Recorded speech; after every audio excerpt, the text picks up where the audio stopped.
Okay, it's 7 o'clock on the dot, so we're gonna get started. Very excited that you guys are joining Matt and I for Club Fixer Upper. Let's see, get on. Our agenda tonight, we're gonna introduce you to our membership crew, talk about a little bit about the purpose of our whole session here for Forum. Where do we start as clubs to help fix things up? Fixing the infrastructure. We're going to talk about a little bit of curb appeal, tools and resources, Matt's favorite, and the blueprint, which we'll get into something a little different take on it here in Pennsylvania. And then we're going to talk about the impact that COVID-19 has had on membership growth. So let's introduce you to our membership crew. Just to let you know, we were inspired obviously by if you're a fan of HGTV Fixer Upper Show like I am, and Matt also likes it as well. We kind of took the house metaphor and kind of flipped it on things you need to do at your house when you want to sell it, to also what do we need to do to sell our clubs to the community. So on that show, with any good house project show, HDTV had Chip and Joanna Gaines, but we have an even better team here in Pennsylvania to help your membership needs. We have myself, who I'm the current the district membership chair and newly elected governor-elect designate. So I'm very excited, and thank you for everyone, by the way, on personal note, that text and emails and all your messages also in chat. I really appreciate it. Thank you. We have Matt Wise as well here. He is our Region 4 trustee and also part of our membership committee here in Pennsylvania. Ready to hammer it out. And our new, well, she's not new, but she's part of our membership team as well. And she is stepping into the role of district membership chair starting in October, taking over. So we're excited to have her. We'll hear from her in a little bit as well. So just wanted to give you insight on our team. And just so you know, we have a representative we have 7 regions here in Pennsylvania, and we have 7 committee members that are on the membership committee. So it is not just one person here, but so these are the crew that is here with me today. So let's go over the purpose. So the purpose, like we said, we want to purpose, sorry. Matt, I'm stepping on your toes. Go ahead, Matt. I apologize. No, that's okay. We just, thanks everybody again, like Sarah said, for being here. But, you know, the purpose, everybody thinks differently about their own club. And, you know, do you find that it is stagnant? You know, have you experienced membership growth in, you know, the last couple months, weeks, or years even? What about your service projects? Are they still well attended in the community, or are they dwindling in nature? You know, those are all questions that I think every Kiwanis club has looked at. The biggest question, I think, though, that you can look at is, what would your community lose if your club disappeared? A couple years ago, we had the Kiwanis magazine that came out, and it had a black cover, and it said, "What if Kiwanis didn't exist?" And so it really got a lot of people thinking, and a lot of clubs have done well as a result of looking introspectively on that first. You know, they're hard questions that need to be asked of all of us. You know,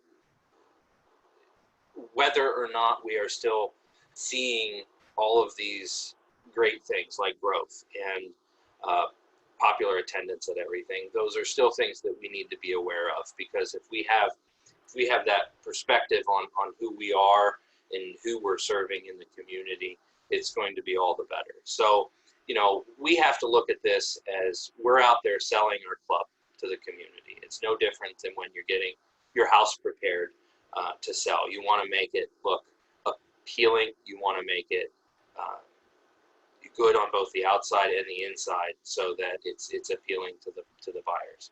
So the question is, what are the things in your club that could be fixed or improved?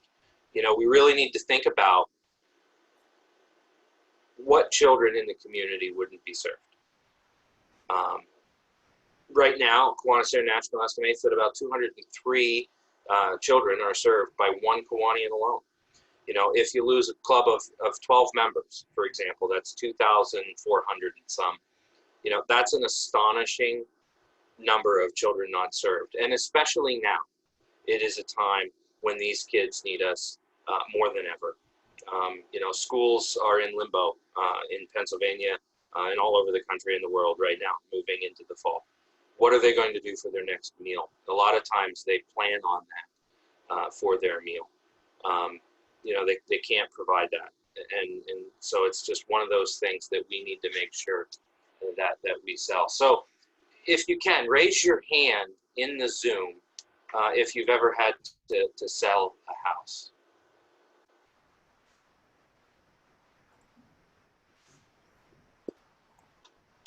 A lot of hands raised. A lot of hands, and they're still going up. Yeah. Mhm.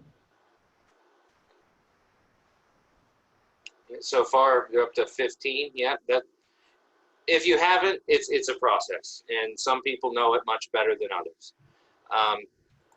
But it's selling the house and branding your house to be sellable, and that's basically what we're going to walk you through today. You know, you want to attract great buyers, and for Kiwanis clubs, we want to attract great Kiwanians. You know, we need to make sure that we do what we can, and just like selling a house, before you list it, things that we need to do: improve the infrastructure, improve the exterior, which includes curb appeal. So in this presentation, we're going to focus on things like that are the key areas that we can do to fix or up your club to the community, using the club as a metaphor for a house.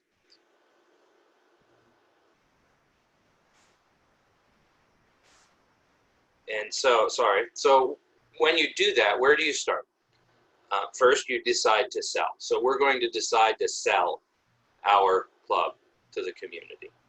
In order to do that, we have to have our family buy-in, right? So we have to have our members buy in to wanting to commit to this process. It's a long process. It can be a very enlightening process. The first thing we have to do, though, after we do the member buy-in, is we have to develop a plan so that we're all on the same page. When we're all on the same page, the plan works well. So the first thing we're going to talk about is fixing the infrastructure.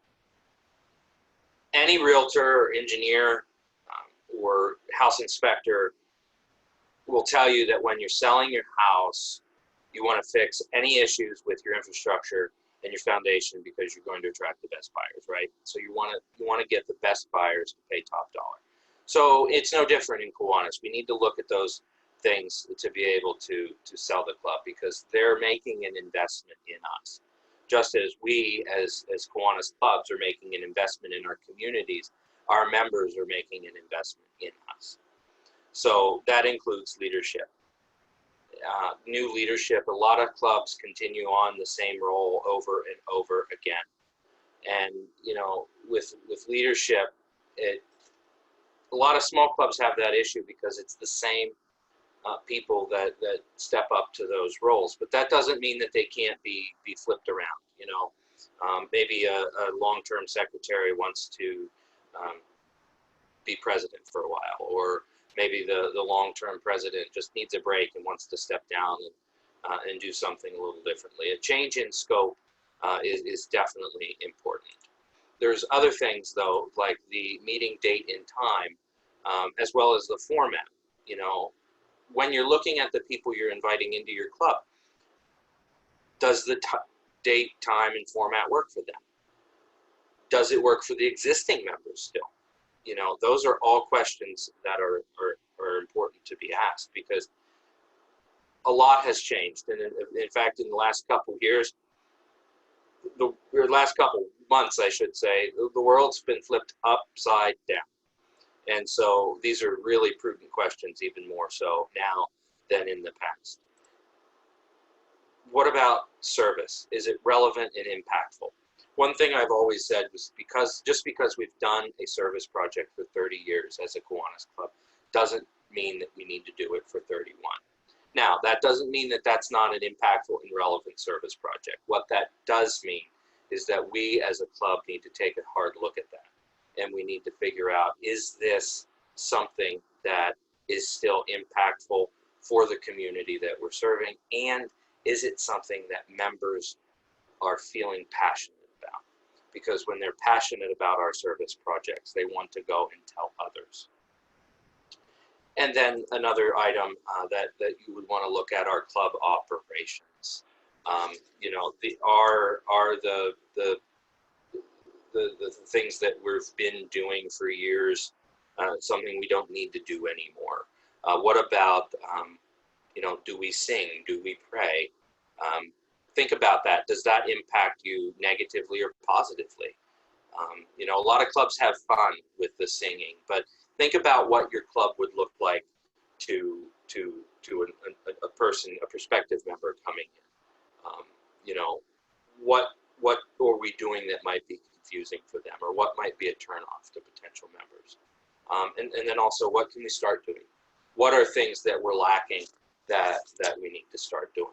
So we'll get into where to find some of those things later, but just as a quick overview, the biggest thing you want to do is make it fun. Because if you're having fun as leaders of the club, that is going to spread to the rest of the membership, and that's going to spread and make them want to have people join it even more. Okay. So after you fix some of that internal house, when you're selling that house, you want to make sure you fix that plumbing, you fix that foundation, all the things in your club that you need to fix that Matt just talked about. And the next thing is really curb appeal, right? You want to, when you sell your house, you want a pretty house like this one. I picked it because I really like big porches, so it's nice manicured lawns, very nice. It looks very clean, right? So which house would you buy, this one or this one? Oops. So we got to talk about curb appeal. So obviously, if you like that second picture, you must love a challenge. You're a glutton for punishment. Either way, I'd love to talk to you about a role on the membership team next year.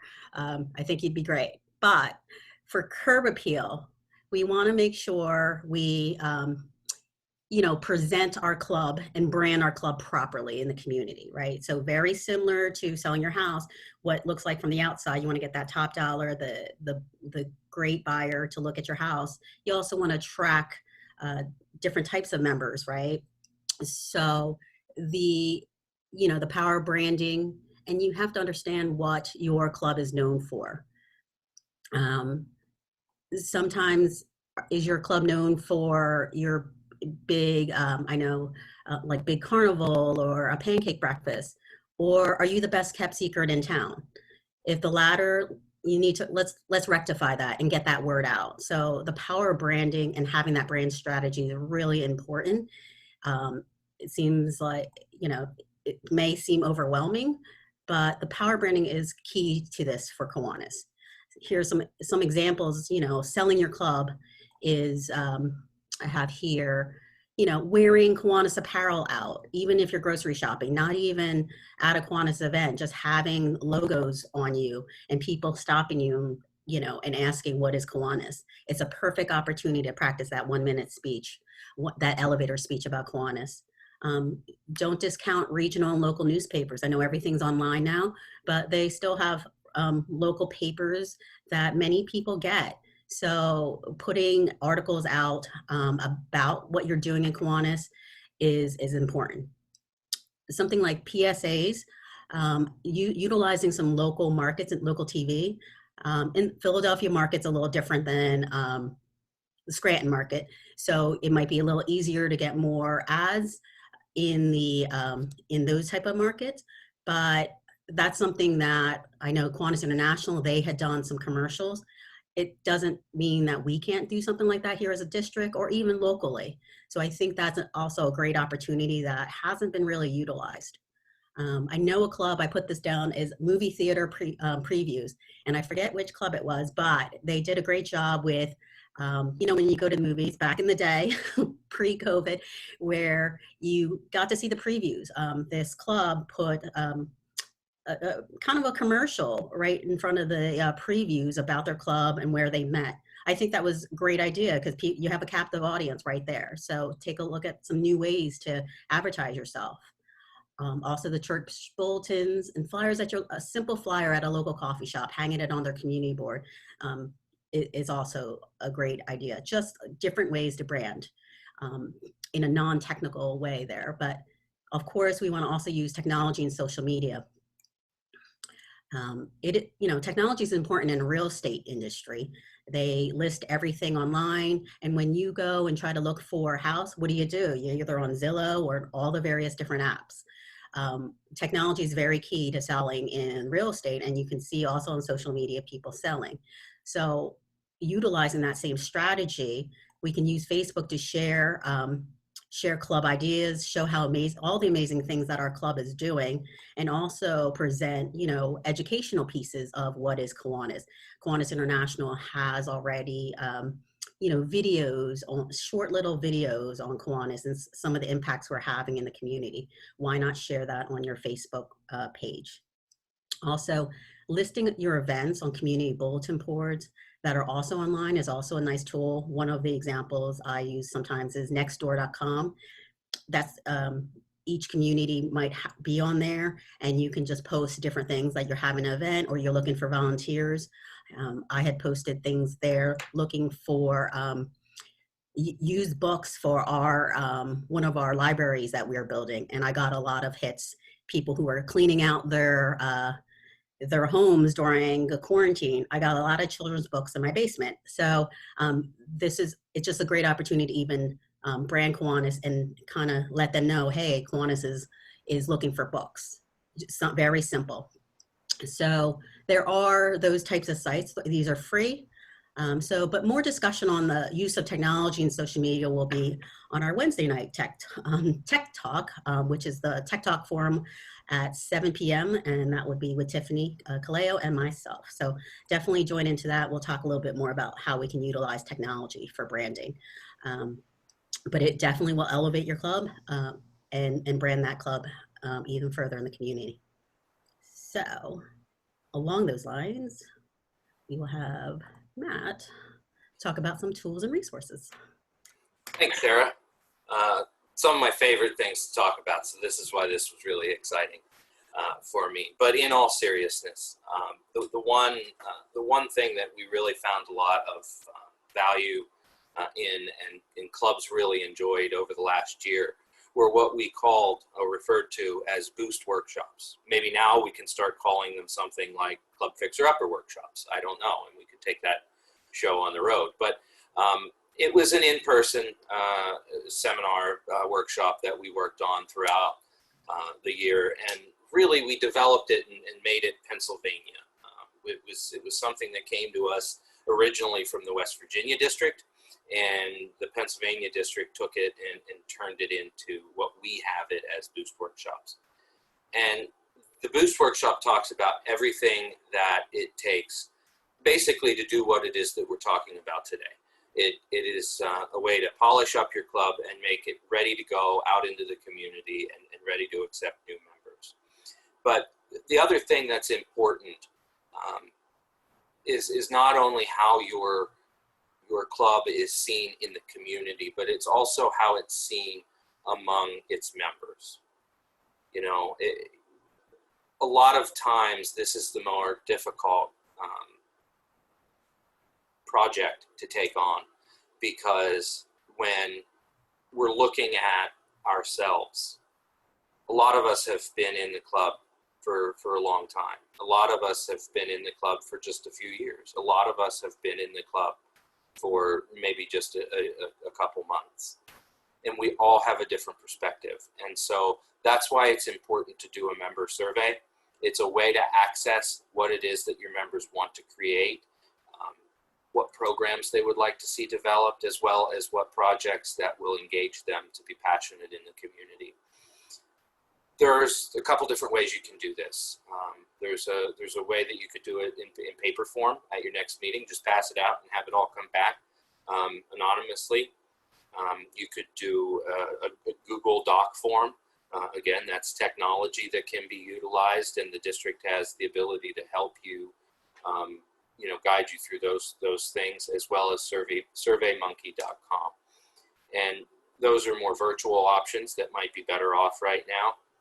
There's ways for it to be completely anonymous, so that it can be an open environment it creates a way for members to really start sharing about their feelings about the club.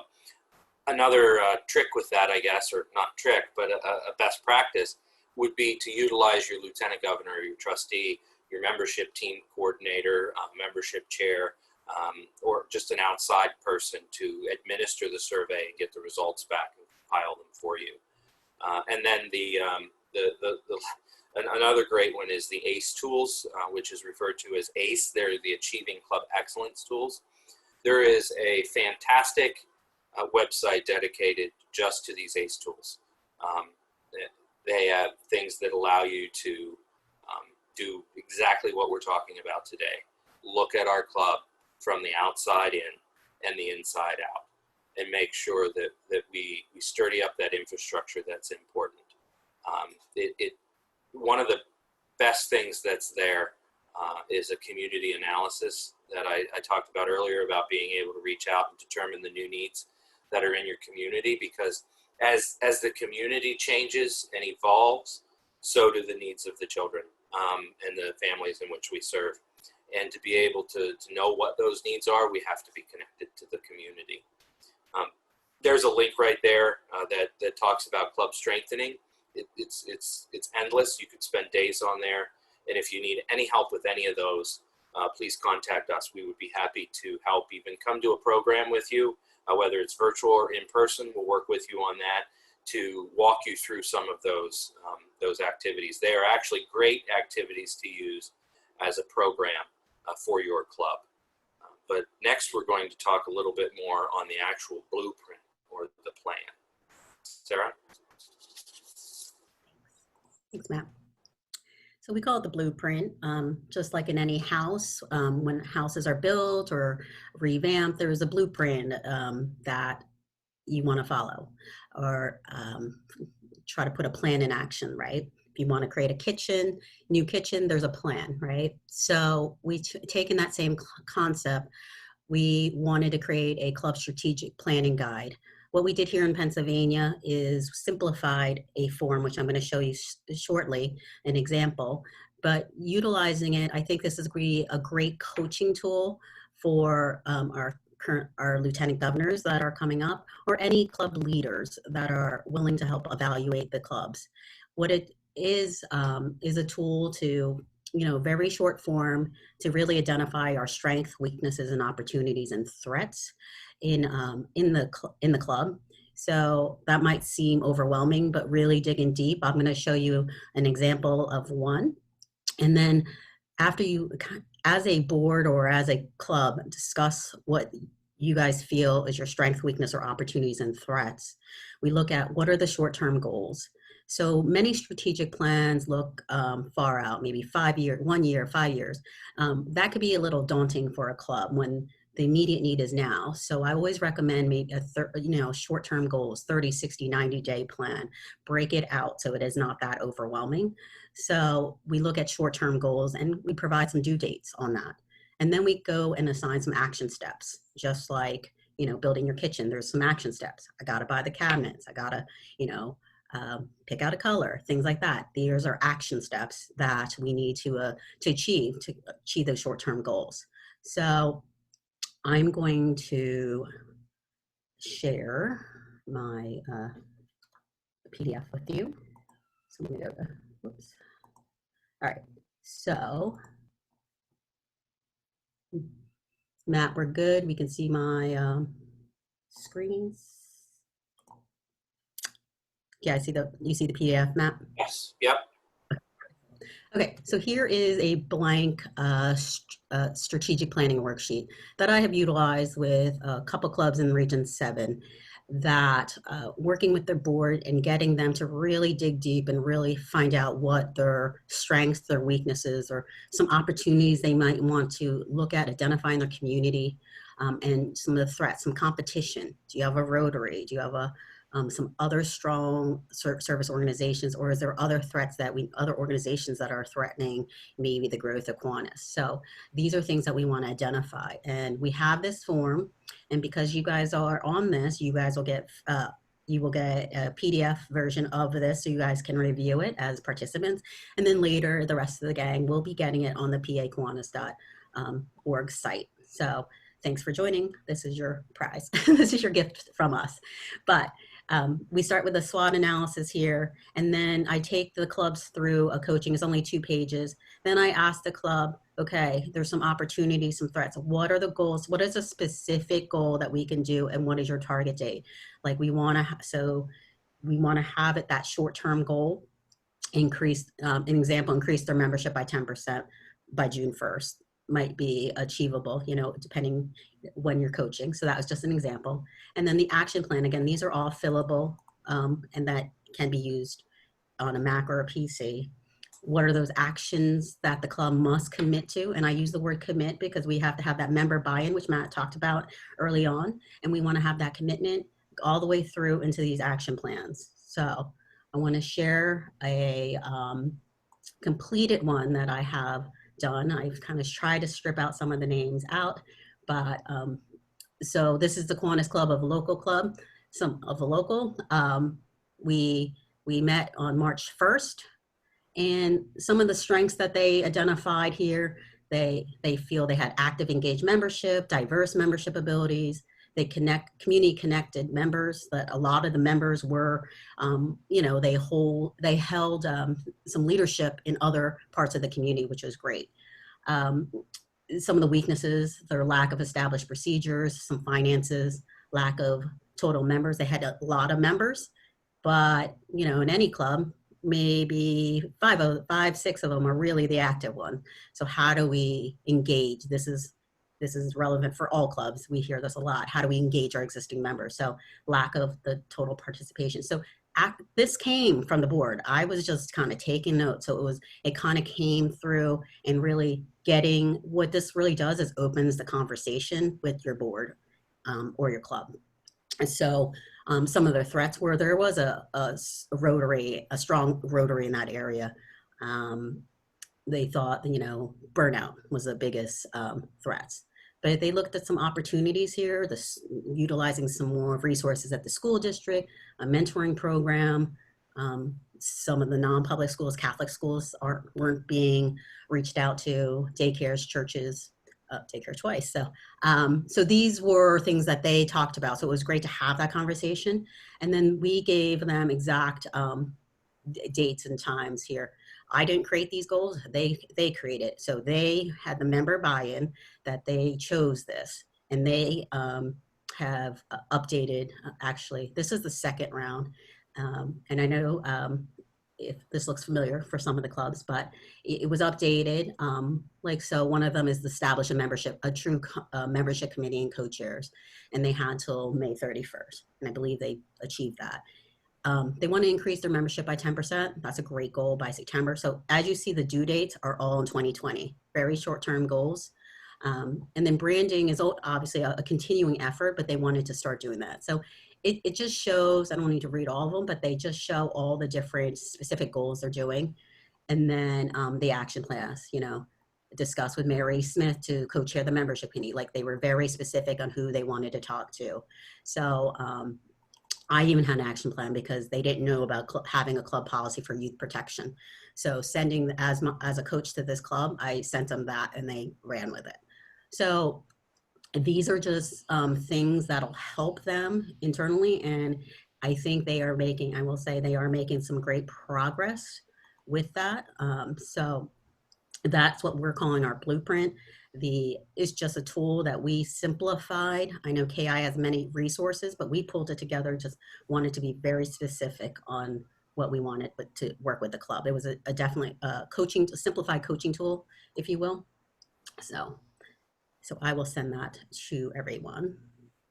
So next, after we have all that, we have, obviously, we want to talk a little bit about, obviously, the COVID-19 pandemic and how this has been impacting the clubs. So it has impacted not only the obviously Kiwanis, but it has impacted the world. It has impacted how we meet, obviously, how we have our events. Many big fundraisers are canceled or service projects are changed. Um, and it also hampered our ability to work with some SLPs or service leadership programs because that a lot of schools were closed, so it was very challenging. Obviously, the challenges will continue this fall as many schools are closed, are going live, virtually. So we need to work with that. So what can we do at this time? Although we have all these challenges, we don't want COVID-19 to be hampering us. We want it to be, we should look at this as an opportunity to do things differently. So what can we do? But during this time, we do want to connect with our members. There's many clubs in our district that aren't meeting, for various reasons. We need to be creative. We need to reach out via the phone, emails, not just Zoom. Maybe you have social distancing visits, you can drop off something to them, safely, have your mask. I think, even sending a card to them by mail, being creative, but we want to make sure we're in touch with those members we haven't heard from. Also, it kind of goes in line with engaging those members. While, how are we engaging during social distancing? A lot of us obviously are using Zoom, and I feel many are more comfortable now. So, but we still have clubs that aren't up on the technology yet. We still need to engage via the phone. But as you know, Zoom and other technologies allow just even dial in with a phone. So we can still try to connect with those members. First, we always want to, like I said, promote safe protocols mandated by local and state. And, if you have projects, if you are doing in-person projects, make sure you have adequate masks or gloves available for a project. We're going to talk a lot more about the service projects on August 31st on that service forum, but we'll talk a little bit here. But just let you know that we will have more emphasis on that later. And Matt, you want to talk about membership drives? Yeah, sure. And another way that you can do this is you can still host membership drives during this time. I've heard of a lot of different clubs that have been successful in doing so. And in fact, I think it's invigorating for some folks to be able to know that the club is still active, and even for members themselves, because it gives them a little bit of a purpose, whereas they may have been feeling the need to go out and do something. And they can be virtual open house or membership drives. Maybe have a speaker. Our club, I'll use Bald Eagle and Nittany Valleys as an example. We had a membership open house. It was a virtual open house where we had two keynote speakers. We had Kathy Szymanski, our local Pennsylvania's own Kiwanis International trustee, and we had also a gentleman by the name of Joe Batista, and Joe was a former hockey coach for Penn State, and he now talks about the power of pragmatic passion. He actually did his presentation in the era of COVID-19, and as a result, actually, our club brought in at least two members, and hopefully we'll see a few more based on that. So there are ways, and I'm not saying that is the only way that it can be done, but there are a lot of different ways. And I think that if there's one thing positive that comes out of this, is that it's going to encourage us to create efficiencies and find different ways, because this has allowed us to be able to bring in some speakers that otherwise wouldn't have been able to necessarily get to our club meeting for an hour on a Wednesday night. And I've seen that with other clubs as well. The Pennsylvania Kiwanis is a great example of that, bringing in speakers from all over the Kiwanis International world. So I should say that if you need ideas with that, we're here. The team is here to help you brainstorm that and figure out what might be the best.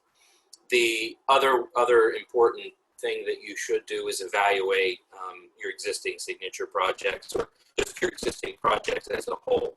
As we talked about before, now more than ever, Kiwanis is needed in our communities.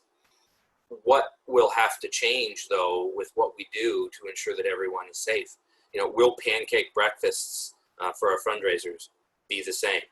Will our Santa's workshops and our kids' fun days and work days be the same? What do we have to do to make sure that everyone is safe, but that we are still providing that same service to the community, to the children and the families that live in it? The tools and resources we talked about earlier, there's many in there that you can put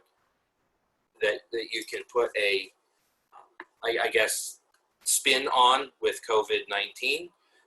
You can, the one that I enjoy the most is called Analyzing Your Impact. And what you really have the opportunity to do there is look at your impact in the community and analyze service and analyze the fundraising. And it walks you through what needs to be changed in the club, what works, what should we stop doing, what should we start doing, and we referenced that earlier. So the one important thing that we talked about with that is just adaptability, and that's the most important part there.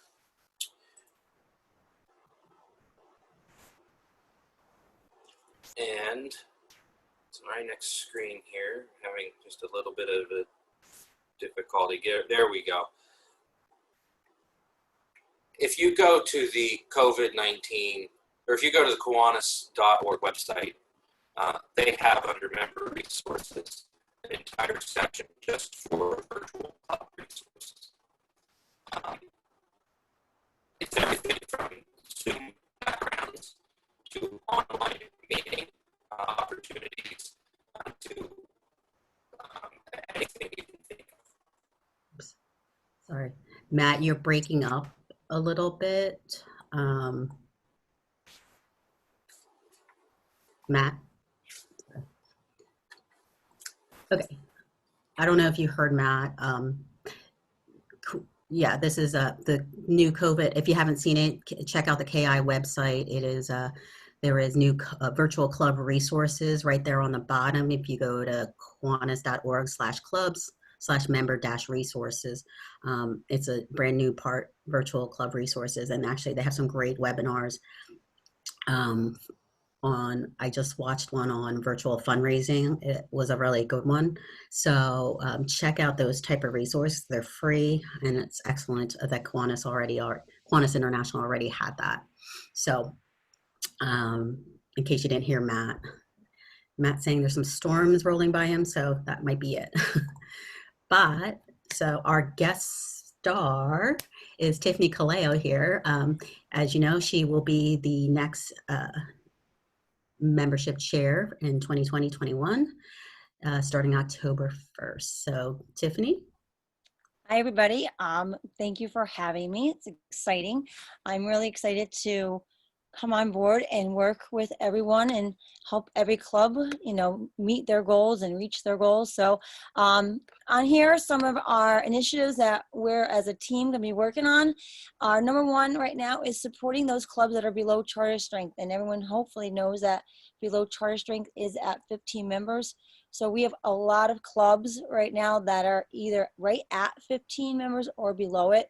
So that is one of our huge goals next year, is to really help those clubs to get over that hump and to, we always say more hands in the club, there's more service going to be going on. As some of you guys know, like last year we were doing a lot of the boost sessions in person. Obviously this year we're most likely not going to be able to do that. So we're going to start developing virtual boost to be able to bring all that good information. I know a lot of people, I've gone to 2 of them, and a lot of people that have maybe never been to a Kiwanis convention have said it was one of the best forums and sessions that they've been to. So we're definitely want to getting that out there still, and best way to do it right now would be virtually. We're going to continue with engaging members through member contests. Last year was the first year that Sarah came up with one in the fall, and then we had that one in the winter time. Obviously, this year might be having to think a little bit outside the box, because I know a lot of the pictures that we had to do were with SLPs, so we have to figure out doing different things, but we definitely want to get more members to be engaged. I think that went really well last year. You saw a lot of clubs that we really don't see a lot doing things, and they got engaged and was working together and had some fun with it. And obviously working with the district team on membership goals. So anything that I can come up with or do, you know, obviously my biggest plan is to everyone working together. It's not just one person, you know, going and doing everything. I don't want like the LTGs to, you know, worry it's all on them. It's everyone as a team. So that's some of our initiatives for the next year that, you know, we definitely want to work on and hopefully be able to support you guys as much as we can as well. Thanks, Tiffany. Next. Look forward to everything you're going to do with the team next year. So it's time for questions, and please place all your questions in that Q&A box or raise your hand and we can unmute you to, if you want to have a question. We're going to take a look at the Q&A now. I don't know if they're, oops. One thing, Sarah, can you hear me now? Yeah, I can hear you. Like a Verizon commercial. I know. So one thing that was in the question was, what about a drive-through combination of book distribution and a membership drive? Kids could get books and parents could get club and membership info. So that's a great idea that spins off of looking at our impact in the eyes of COVID-19. So that's a great suggestion. We had a few others that were in there about if we'll send out the presentation, which is also being recorded and streamed live as well, and the possible use of SMART goals in your SWOT analysis document, the blueprint document.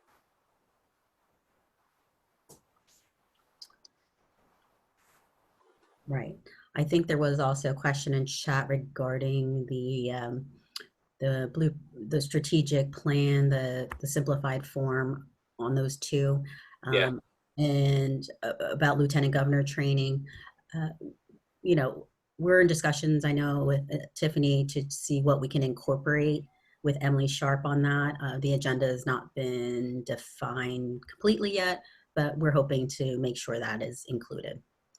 Yeah, Emily and I are actually meeting on Thursday to discuss exactly what we want to talk about. So, right. So, and any number of these items that we've talked about in their entirety or in part is a great way to get your club together in a program to do as a program at your club meeting or a special workshop as well. Yes. Okay. Other questions for Matt and I? Okay. We have one. Go ahead. Oh, well, here it's a comment actually, but more than a question. But it's a great point. We went to an online meeting so that we can have members from out of town or even out of PA join our club and join our activities. So it's a great comment. Actually, it's really another way to reach more people. Okay. We do have another question about what should we, tell the LTGs about their role. That'll be covered more in the lieutenant governor training, but in terms of the membership part, lieutenant governors can be utilized as coaches for some of these clubs that are asking for membership help. Have that lieutenant governor as a coach to just direct them to either the membership committee team if they're not comfortable with some of that, or ask, they'll be trained on how to ask some of the right questions to try to determine what is going on in that club. They work as great facilitators for a lot of these things that we've talked about today. And another one, what is a club coach? are they for new clubs? Club coaches are designed to specifically go in and work with clubs to coach them on success. And there's any number of those items that we talked about before are ones that they could implement. Sometimes it's just a matter of the club coach having a conversation with the board and the club membership to get everybody on the same page. They're not just for new clubs. While new clubs need a specific type of coaching, existing clubs need their own specific type of coaching too. So they are available to any. Sarah, do you have anything to add on that? No, I think you hit it there. Absolutely. It is mostly existing clubs, and it can be that lieutenant governor or an experienced member from another neighboring club that can come assist you as well.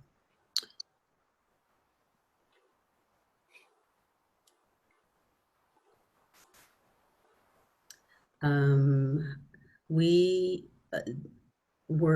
can check with I guess Meredith from KI to see what they're going to be rolling out. There was a question around is there an update on education training and member resources to learn about how to be a club coach?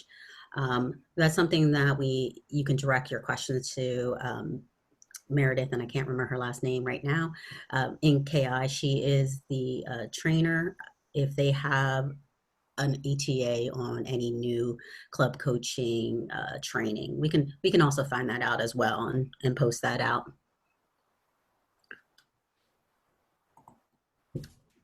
Okay, so this is our emails if you have further questions, because we want to be cognizant of our time. And as a reminder, the next forum is this Wednesday. We're going to delve deep into the technology and help you pick out what technology can be used for club operations and just how to help even brand. There's various uses. So come join us this Wednesday, August 19th at 7 p.m. You'll hear from Tiffany and myself. So we want to thank you for joining us this evening, and we hope this was helpful for you. So thank you again. Bye, everyone. Bye.